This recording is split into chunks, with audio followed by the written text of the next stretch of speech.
السلام عليكم. اسمي كريم نعيمة الصياغي، فنانة تشكيلية عصامية مدينة أزمور. سعيدة بالمشاركة ديالي في هذا المهرجان الجميل اللي غادي يزيد مدينة أزمور جمال في جمال.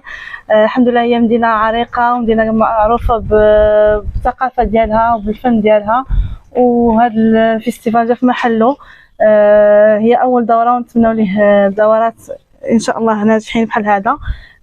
اليوم جيت كنحط اللمسه ديالي في هذه الجداريه الرائعه، اختاريتها بعنايه. هذا المكان عجبني بزاف، استلهمت منه بزاف ديال الحوايج ومنهم انا كنحط اللمسه ديالي.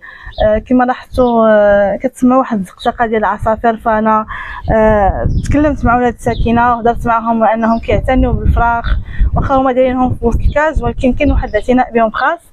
انا حاولت انني نجسدو في لوحه باش نعبر على ديك الجماليه ديالهم وكذلك الحريه ديالهم، انهم حرين طليقين، راه كيعيشوا بكل الحريه. بالنسبه للاعمال ديالي كاين بزاف ديال الاعمال اللي هي جديده، وان شاء الله غادي يكون واحد المعرض خاص بيا اللي غادي نعرض فيه الاعمال ديالي، انطلاقا من واحد التجربه اللي هي الحمد لله متواضعه. بغيتكم تكتشفوا ان شاء الله معايا.